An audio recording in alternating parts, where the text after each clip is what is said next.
Entre los días 12 y 13 de agosto de 1904, tuvieron lugar en San Luis, Missouri, Estados Unidos, una serie de controvertidas competiciones atléticas conocidas como los Juegos Antropológicos. A estas actividades también se les llamó Jornadas Antropológicas, en homenaje al Dr. William McKee, primer presidente de la Asociación Americana de Antropología, quien, junto a Robert S. Woodward, profesor de psicología de la Universidad de Columbia, esperaban tener la oportunidad de realizar estudios sobre los pueblos indígenas convocados. En las jornadas antropológicas se hizo participar a indígenas de distintos países. Mucho haber esperado llegada de hombre blanco y de Carl. Indígenas Crow, Sioux, Pawnee, Navajo y Chippewa de Estados Unidos. Y ya que están en eso, cubran su desnudez y veneren a nuestro Dios. Sí, enseguida. Ainu de Japón. Además, si queríamos ver a los japoneses, bien pudimos ir al zoológico. ¡Homero! Indígenas Cucupá de Baja California, México. Sirios de Beirut, Patagones de América del Sur, Zulús y Pigmeos de África, y moros, negros e igorots de Filipinas, repartidos en 8 grupos culturales diferentes, quienes sumaban entre todos alrededor de 2.000 individuos. ¡Ojo que se viene momento! Dios mío, arráncame los ojos y los oídos. Y para dar más realce al evento, los organizadores convencieron al legendario caudillo apache Jerónimo de acudir. Los Juegos Antropológicos fueron organizados por los departamentos de Antropología y Deporte del Field Museum de Chicago. Por su parte, John E. Sullivan, director de los Juegos Olímpicos, esperaba que los Juegos Antropológicos demostraran la inferioridad de los pueblos salvajes para de esa manera poner de relieve la superioridad racial y atlética de los estadounidenses blancos. ¿Ves? ¡Eso es racista! McGee y Woodward centraron sus esfuerzos en medir la fuerza, la velocidad y la resistencia de los indígenas durante las competencias olímpicas, aunque primero intentaron hacerlos subir a árboles, nada más para medir cuánto tiempo les tomaba hacerlo, humillante medida que los indígenas se negaron a cumplir. ¡Joder, hostia! ¡Ya me he cabreado, coño! El primer día de las jornadas se hizo la carrera de las 100 yardas, ganada por el nativo americano George Mentz, a pesar de que su desempeño fue a la vez calificado de un tanto mediocre. Cabe mencionar que Mentz era considerado como un indio americanizado, desafortunada expresión que quizás se refiera a que se trataba de un nativo americano asimilado a la cultura de los estadounidenses blancos. En cualquier caso, en último lugar quedó un pigmeo Buti llamado Shamba, quien fue objeto de burla y desprecio debido a su pobre desempeño, pese a que en su tierra de origen solía llevar una vida vibrante de actividad física pescando, cazando y trepando árboles, de tal suerte que, en opinión de los organizadores, cualquier estadounidense blanco habría podido vencerlo sin dificultades en la carrera de 100 yardas.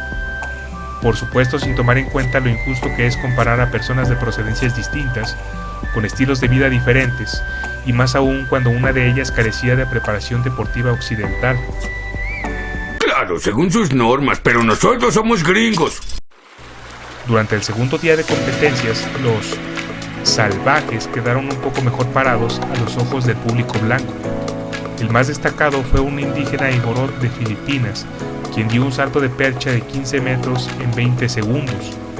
Sin embargo, los espectadores blancos volvieron a decepcionarse cuando los salvajes revelaron su pobre rendimiento en el tiro con arco y la jabalina, contrario a las expectativas de los anglosajones. Por otro lado, los pigmeos tuvieron la oportunidad de entregarse a su juego favorito, lanzarse bolas de barro, de forma similar a las guerras de bolas de nieve de los niños estadounidenses.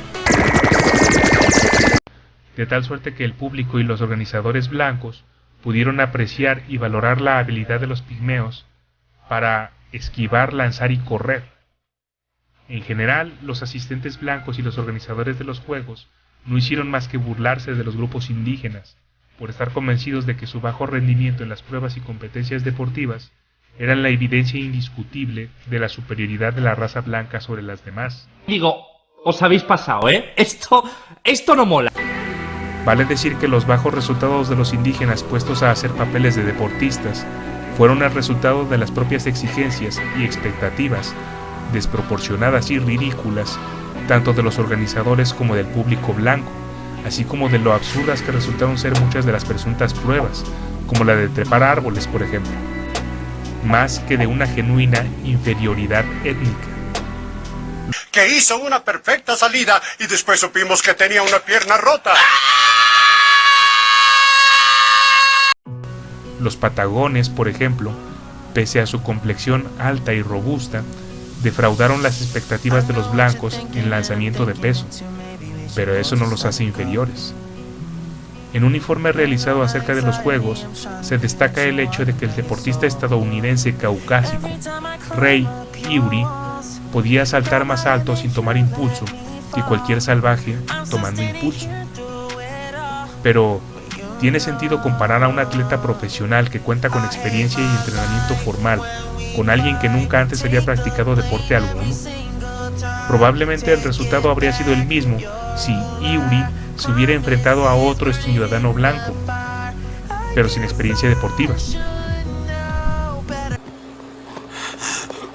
Un momento, Scully, ¿para qué esta prueba? Para nada, aunque considero que debe bajar de peso. Frente a las afirmaciones racistas de Sullivan basadas en los malos resultados de las pruebas, McGee intentó matizar un poco, alegando que todo se debía a que los indígenas carecían de entrenamiento y práctica previos, lo que era verdad.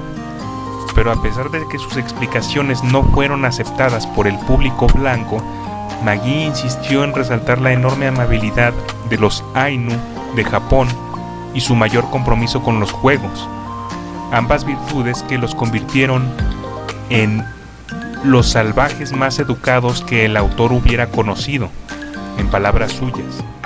En contraparte, los pigmeos fueron considerados maliciosos porque no aceptaron hacer nada si no era a cambio de algunas sandías. ¿De qué estás hablando, Mo? Aún así no es muy justo culparlos. Después de todo, ¿tiene algo de malo pedirle una retribución a los blancos que les estaban obligando a participar en sus juegos?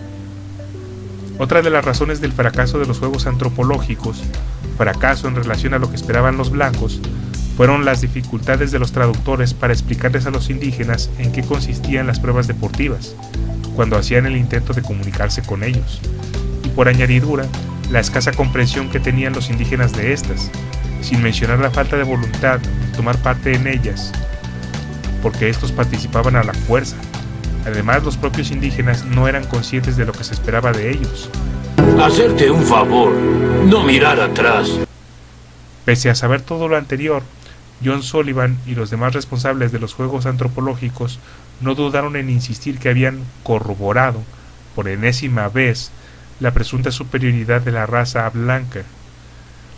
El descargo de McGee, además de los comentarios más o menos favorables sobre los Ainus y la explicación lógica que dio acerca de las verdaderas causas de los malos resultados de los indígenas, este argumentó que fue muy solicitado para organizar la feria en su parte antropológica, y que él esperaba poder aprovecharla para lograr un acercamiento entre los pueblos indígenas y los hombres blancos, estadounidenses y europeos, con miras a una mejor comprensión mutua, lo que no fue aceptado por el público estadounidense imbuido de un profundo racismo, favorable al colonialismo imperialista de la época.